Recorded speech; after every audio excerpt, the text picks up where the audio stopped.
Dear students, मैं एजाज लड्डन फिर से एक बार स्वागत करता हूं आपका अपना favourite YouTube channel brilliant knowledge में।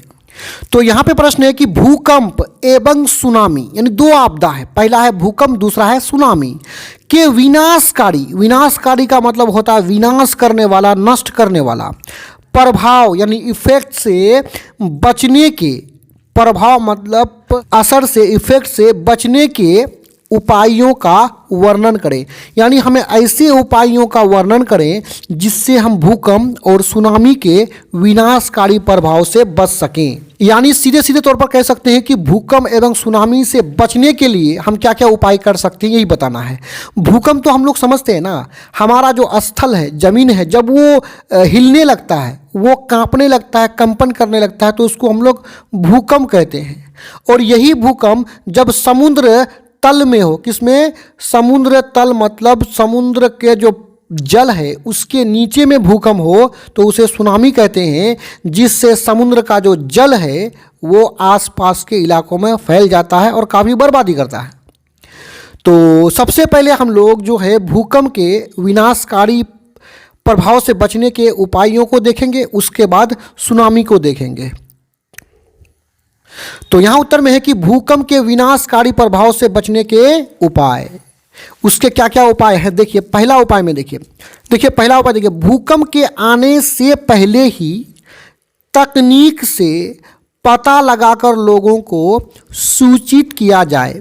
यानी भूकंप आने से हम कम से कम 5 मिनट, 10 मिनट, 15 मिनट या आधा घंटा ही पहले पता कर ले कि भूकंप आने वाला है। ऐसा कोई टेक्नोलॉजी हो, ऐसा कोई तकनीक के माध्यम से हम लोग पता लगाएं और इस बात को वहाँ के लोगों को सूचित कर देंगे, वहाँ के लोगों को बता देंगे, जिससे लोग जो है मैदानी इलाके में चले आएगा, घर से बाहर निकल जाएंगे और नुकसान जो है कम होगा, विनाशकारी प्रभाव जो है कम पड़ेगा। इससे पहले बता देंगे, कोई किसी भी चीज़ को हमें पहले बता दिया जाएगा तो उसके प्रति हम क्या सजग हो जाएंगे, सावधान हो जाएंगे। दूसरा पॉइंट में है भूकंप रोधी भवनों का निर्माण किया जाए। यानी हम लोग जो भवनों का निर्माण करेंगे, घरों का जो निर्माण करेंगे, वो भूकंप रोधी होना चाहिए। भूकंप रोधी मतलब भूकंप को बर्दाश्त करने वाला घर।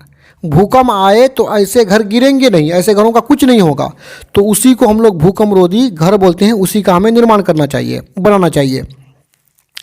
निर्माण मतलब बनाना चाहिए।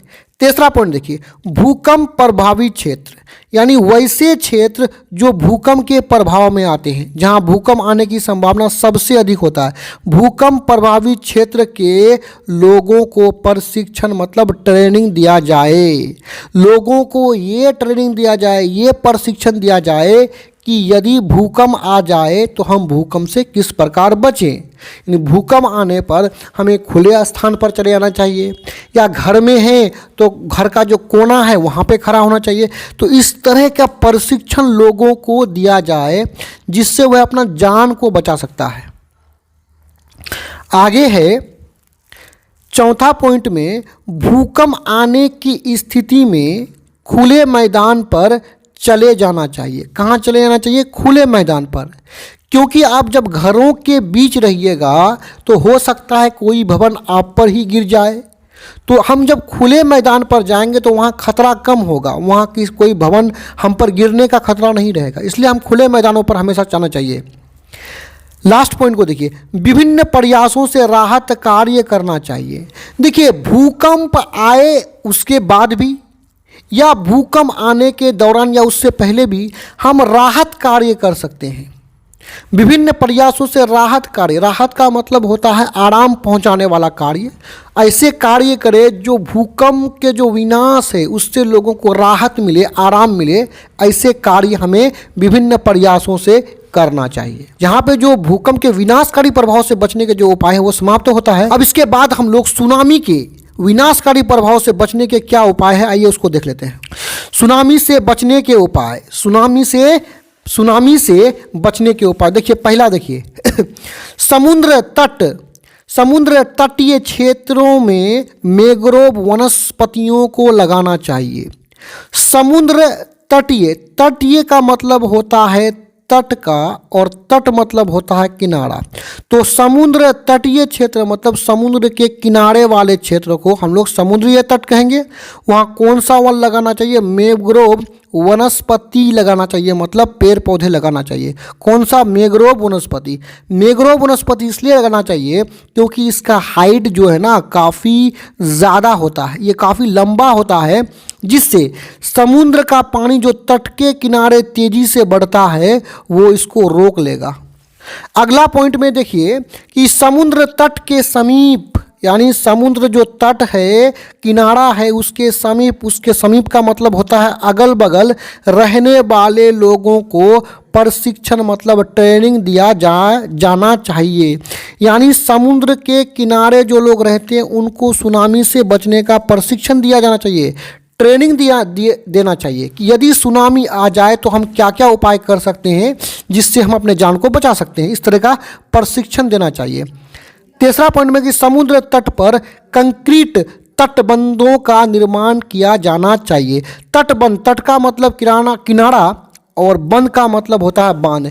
यानी समुद्र के किनारे में जो बांध को बांधेंगे उसे तटबंध कहेंगे, और ये तटबंध कंक्रीट का होना चाहिए, मतलब सीमेंट ईटा बालू का होना चाहिए, काफ़ी मजबूत होना चाहिए।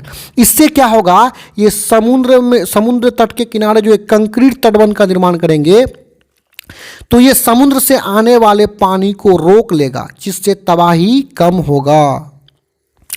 आगे है प्रशासन द्वारा सुनामी का पूर्व अनुमान लगाकर, यानी प्रशासन को हमेशा सुनामी का पूर्व अनुमान लगाना चाहिए। तो अनुमान लगाकर समुद्र तट मतलब समुद्र के किनारे पर रह रहे लोगों को सूचित किया जाना चाहिए। यानी प्रशासन यदि कम से कम 30 मिनट ही सही, 20 मिनट ही सही पहले यदि लोगों को बता देगा कि सुनामी आने वाला है तो लोग ऊंचे स्थान पर चले जाएगा ना, जिससे लोग अपना जान बचा सकता है, इनके जो विनाशकारी प्रभाव है उसको कम कर सकता है या उससे बच सकता है। तो यहाँ पे वीडियो समाप्त होता है। डिस्क्रिप्शन में और भी वीडियोस का लिंक है। वीडियो देखने के लिए धन्यवाद।